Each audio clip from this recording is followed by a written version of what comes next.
जय हिंद दोस्तों। मैं अवनीश सिंह स्वागत करता हूं आप सभी का आपके अपने यूट्यूब चैनल अभिनोट्स पर। दोस्तों, आज शुरू करने जा रहे हैं जियोग्राफी यानी कि भूगोल। आपको बता दें कि यह सेशन आपके सभी प्रतियोगिता परीक्षाओं के लिए उपयोगी रहेगी। तो आज हम शुरू कर रहे हैं जियोग्राफी में पृथ्वी की संरचना। अब जियोग्राफी पढ़ रहे हैं तो जियोग्राफी का अर्थ भी जानते चले। जियोग्राफी को कहते हैं भूगोल, और जियोग्राफी दो शब्दों से मिलकर बना है। पहला आपका शब्द है जियो। पहला शब्द क्या है? पहला शब्द है आपका जियो। जियो का मतलब होता है पृथ्वी, और ग्राफी का मतलब होता है रचना। तो जियोग्राफी का संपूर्ण अर्थ देखा जाए तो होता है पृथ्वी की रचना, मतलब पृथ्वी की बनावट कैसी है, हमारी पृथ्वी की बनावट। अब पृथ्वी का जो अध्ययन है वो अप्रत्यक्ष रूप से किया जाता है। ऐसा क्यों है? क्योंकि पृथ्वी तो हमारी ठोस है, और पृथ्वी का आकार भी बहुत बड़ा है। तो पृथ्वी के अंदर तो हम लोग जा नहीं सकते, इसलिए पृथ्वी का जो अध्ययन है वो प्रत्यक्ष रूप से करते हैं।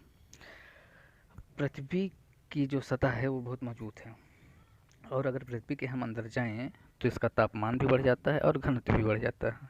यहाँ तक ये भी देखा जाता है कि अगर 32 मीटर अगर हम पृथ्वी के अंदर जाते हैं तो हमारा 1 सेंटीमीटर ताप भी बढ़ जाता है। 32 मीटर जाने पे तापमान भी 1 सेंटीमीटर बढ़ जाता है।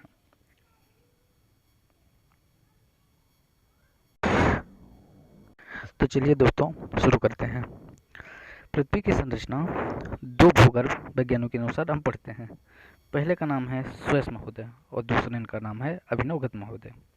तो सुयस महोदय जी ने पृथ्वी को अध्ययन को 3 भागों में विभाजित किया है। पृथ्वी का अध्ययन जो है सुयस महोदय ने 3 भागों में विभाजित किया है। पहला है क्रस्ट। पहला क्या है? क्रस्ट। दूसरा प्रवार, और तीसरा क्या है? कोर। तो ऐसा है, प्रवार को 2 भागों में विभाजित किया गया है। एक का नाम है सियाल और दूसरा का नाम है सीमा। तो अब इसको समझा देते हैं आपको। पृथ्वी का जो ऊपरी भाग है ये हो गई हमारी पृथ्वी। इसकी जो ऊपरी परत है ये होती है हमारी क्रस्ट यानी कि भूपर्पटी। और इसके नीचे ये जैसे हमने ड्रॉ बना दिया, ये होगी भूपर्पटी। इसके बाद हमारी होता है प्रवार। प्रवार को मेंटल भी कहते हैं, और प्रवार के अंदर होता है कोर। तो ये हो गई हमारी भूपर्पटी। इसके बाद आपका हो गया सियाल, इसके बाद हो गया आपका सीमा, और इसके बाद हो गया कोर। और सियाल और सीमा को बोल देते हैं मेंटल यानी कि प्रवार। यहाँ तक आपको समझ में आ गया होगा। अगर नहीं समझ में आ रहा है तो आप इस फिगर को देख सकते हैं, जिससे आपको समझने में आसानी होगी।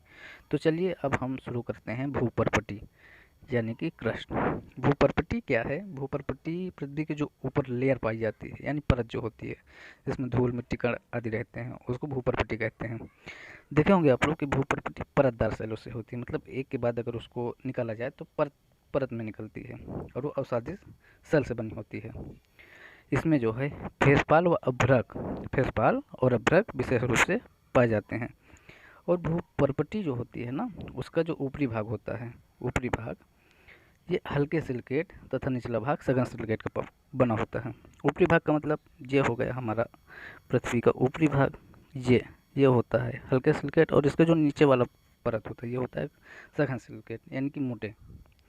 और जो भूपर्पटी का घनत्व होता है वो 2.0 से 2.8 ग्राम सेंटीमीटर क्यूब होता है। ये तो हो गया हमारा कुछ भूपर्पटी के विषय में। और भूपर्पटी की जो गहराई होती है वह 20 किलोमीटर से 40 किलोमीटर तक होती है, और इसका आयतन में वृद्धि 1% की हो जाती है। अब अगला जो इसमें एक चीज़ है, इसमें कुछ तत्व पाए जाते हैं भूपर्पटी पर, उन तत्वों को भी देख लेते हैं। ऑक्सीजन, जिसको O2 के नाम से जाना जाता है, वो होता है 46.60%। इसके बाद होता है आपका सिलिका। सिलिका होता है 27.72%। और इसके बाद होता है एल्यूमिनियम। एल्यूमिनियम होता है 8.13%। तो आपको आशा करते हैं कि ये भूपर्पटी के भाग थोड़ा बहुत तो समझ में आ गए होंगे। चलते देखते हैं अगला। हमारा क्या था? अगला हमारा है प्रवार, जिसको कहते हैं मेंटल। जैसे कि हम पहले ही बता चुके हैं, मेंटल मेंटल में 2 परत होती हैं। मेंटल में 2 परत होती है, एक होती है सियाल और दूसरी होती है सीमा।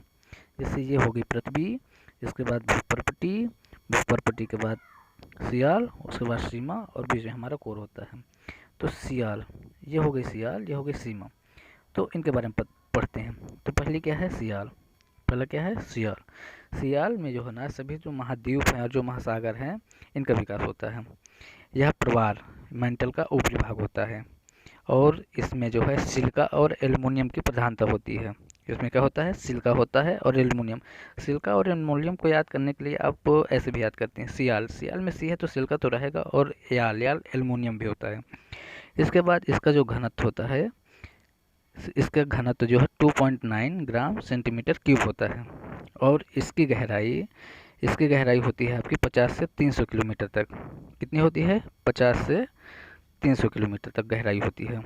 और इसमें सबसे बड़ी खास बात क्या होती है, इसमें जो है एसिड पदार्थ, इसमें एसिड पदार्थ की प्रधानता होती है, अधिक पाए जाते हैं। और इसके बाद सियाल के बाद उसके जो नीचे की परत होती है वह होती है सीमा। यह प्रवार का निचला भाग होता है। यह प्रवार में दो चीज़ पाई जाती है, ऊपर वाली होती है सियाल, उसके बाद होती है सीमा। तो यह प्रवार की निचली भाग होती है। इसके बाद तो इसमें क्या पाया जाता है, इसमें सिलिका और मैग्नीशियम पाया जाता है। अब जैसे हमने सियाल को याद किया था, इसमें सिलिका और एल्युमिनियम पाया जाता है, उसी तरह सीमा से हो गया सिलिका और म से हो गया मैग्नीशियम। इसको इस प्रकार भी आप याद कर सकते हैं। चलिए अगला देखते हैं।